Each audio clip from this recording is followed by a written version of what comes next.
जय हिंद friends, welcome to step four special. आज हम डिस्कस करेंगे, हमारे पास व्हाट्सएप पे 2 क्वेश्चन आए हैं उनके बारे में। फर्स्ट क्वेश्चन यहाँ पर दिया गया है, अंग्रेजी वाचन और पठन कौशल के 2 उदाहरण दें।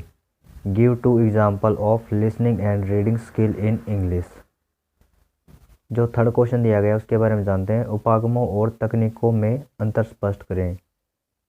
Differences, approach and strategies. आइए इसके बारे में जानते हैं यहाँ पर। और अभी तक आपने जो अगर अपना step for special channel subscribe नहीं किया तो सब्सक्राइब कर लें। और कोई भी वीडियो अगर आपके लिए किसी प्रकार से एजुकेशन में हेल्पफुल रही है तो please like, share and subscribe.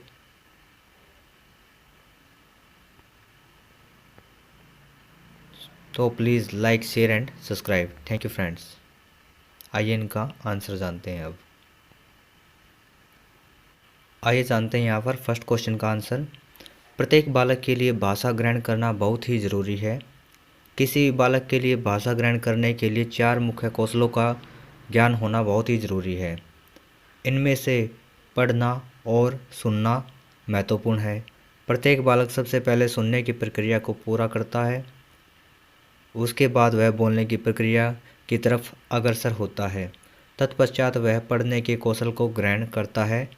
उपरोक्त सभी कौशलों के आधार पर ही किसी बालक में भाषा का विकास हो पाता है। अब यहाँ पर बताया गया कि कोई भी बालक है उसके अंदर जब लैंग्वेज का डेवलपमेंट होता है, भाषा के बारे में उसको जानकारी होती है, तो उसके लिए कुछ जो सबसे इम्पोर्टेंट स्किल्स होती हैं वो 4 बताई गई हैं। अब यहाँ पर जो सबसे पहले होती है लिसनिंग, फिर होता है स्पीकिंग, फिर होता है रीडिंग और राइटिंग। अब ये सब के सब कौशल जब किसी बच्चे में डेवलप हो जाते हैं तो वह भाषा को अच्छे से अपने कम्युनिकेशन के रूप में यूज़ कर सकता है। ये यहाँ पर बताया गया है। उसमें सबसे जो ज़रूरी 2 इम्पोर्टेंट स्किल्स दी गई हैं। फर्स्ट दी गई है लिसनिंग, सेकंड दी गई है रीडिंग। आइए इन सब के बारे में जानते हैं। जब हम किसी बालक के सुनने के कौशल का विकास करते हैं, विशेषकर इंग्लिश भाषा के संदर्भ में, तो यह बालक के लिए ज़रूरी हो जाता है कि उस वातावरण इंग्लिश भाषा से परिपूर्ण हो ताकि वह अधिक से अधिक भाषा को ग्रहण कर सके।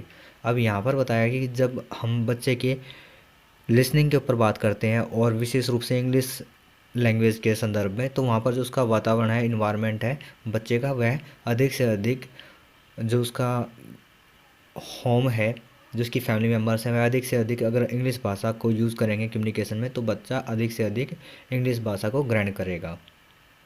ये यहाँ पर बताया गया है। आइए इसके बारे में आगे जानते हैं। अब यहाँ पर आगे दिया गया है, जब हम बालक के पठन कौशल के बारे में बात करते हैं तो यहाँ पर बालक को अधिक से अधिक दृश्य सामग्री इंग्लिश भाषा कौशल के संदर्भ में उपलब्ध कराया जाना जरूरी है, जिसके आधार पर बालक में अंग्रेजी भाषा का विकास सरलता से हो सकता है। अब यहाँ पर जब हम बच्चे के अंदर जो रीडिंग स्किल है उसका डेवलपमेंट करना चाहते हैं तो उसके लिए सबसे ज़रूरी होता है कि जो बच्चे के सामने कोई भी जो ऑब्जेक्ट्स दिए जा रहे हैं वह इंग्लिश भाषा से संबंधित हो, ताकि बच्चा उसको अधिक से अधिक देख सके और अधिक से अधिक उसको रीड करने में आगे उसको अपनी लैंग्वेज में यूज़ कर सके। ये सब के जो एस्पेक्ट्स दिए गए हैं किसी बालक में जो इंग्लिश भाषा उसके डेवलपमेंट के लिए बहुत ही ज़रूरी बताए गए हैं।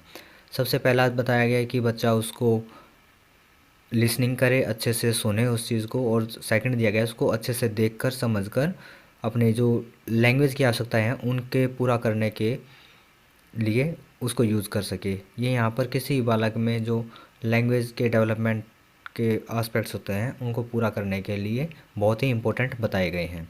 ये यहाँ पर जो हमारा क्वेश्चन था यह मिनिमम 50 वर्ड्स में हमें एक्सप्लेन करना था, जो कि हमने एक अधिक जो वर्ड्स की रेशियो उसके अंदर कंप्लीट कर दिया है। इसके अंदर आप जितना भी अधिक अच्छे से इसको पढ़ोगे, कम से कम आपको 50 वर्ड्स इजीली मेमोराइज हो पाएंगे ताकि आप एग्ज़ाम में उसको एक्सप्लेन कर सकें। इसलिए हमने यहाँ पर जो कंटेंट है वो है अधिक वर्ड में सिलेक्ट किया है। अब यहाँ पर जो सेकंड क्वेश्चन था उसके लिए चलो हम डिस्कस करते हैं। आइए, अब यहाँ पर जो सेकंड क्वेश्चन दिया गया था वो दिया गया था difference in approaches and techniques, कि जो उपागम है और टेक्निक्स हैं उनके अंदर किस प्रकार का जो अंतर है उसको किस प्रकार से हम समझ सकते हैं, ये इसके बारे में जानते हैं। फर्स्ट दिया गया इसके अंदर अप्रोचेज, जो उपागम होते हैं उनके बारे में। उपागम अध्ययन पद्धति से जुड़े हुए दृष्टिकोण होते हैं जो यह बताते हैं कि शिक्षण विधि में उन विधियों को कैसे समझा व समझाया जा सकता है, कि जो शिक्षण विधि में जो मेथड्स होते हैं उनको किस प्रकार से बच्चे के सामने जो प्रस्तुत करने के लिए ज़रूरी हैं और क्या क्या ज़रूरी प्रस्तुत करना है, उन सब चीज़ों के बारे में जो जानकारी मिलती है वह हमें उपागमों के अप्रोचेज़ के द्वारा ही प्राप्त होती है। फिर आता है सेकंड पॉइंट, आता है हमारा टेक्निक्स, कि टेक्निक्स को हम समझ सकते हैं कि किसी बच्चे के सामने जो हम प्रेजेंटेशन दे रहे हैं उसको किस तरीके से दे रहे हैं, यानी कि बच्चे को जो हम ज्ञान देने जा रहे हैं, जिस भी टॉपिक को हम डिस्कस करने जा रहे हैं उसको किस तरीके से हमें बच्चों के सामने प्रस्तुतिकरण करना है, ये हम टेक्निक्स के द्वारा ही यूज़ करते हैं। अब हमारी जो टेक्निक्स होती हैं वो TLM के थ्रू बच्चे के सामने प्रस्तुत की जाती हैं। आइए इसके बारे में जानते हैं। टेक्निक्स के द्वारा हम समझते हैं कि जो शिक्षण अधिगम है उनको किस प्रकार से बच्चे के सम्मुख प्रस्तुत करना है, जिसके लिए कौन कौन से माध्यमों का चुनाव करना उचित रहेगा, इन सभी विषयों की जानकारी प्राप्त करना है। आगे दिया गया है, परस्पर देखा जाए तो उपागम और तकनीक दोनों मिलकर बच्चे के लिए शिक्षण के लिए कार्य करते हैं।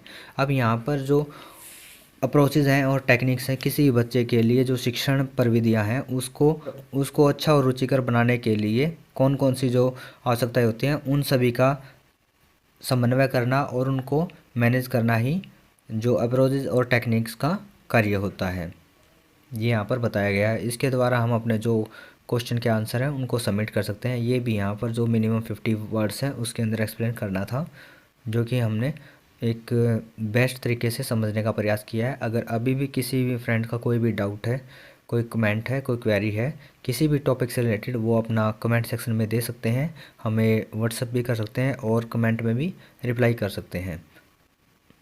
Thank you friends.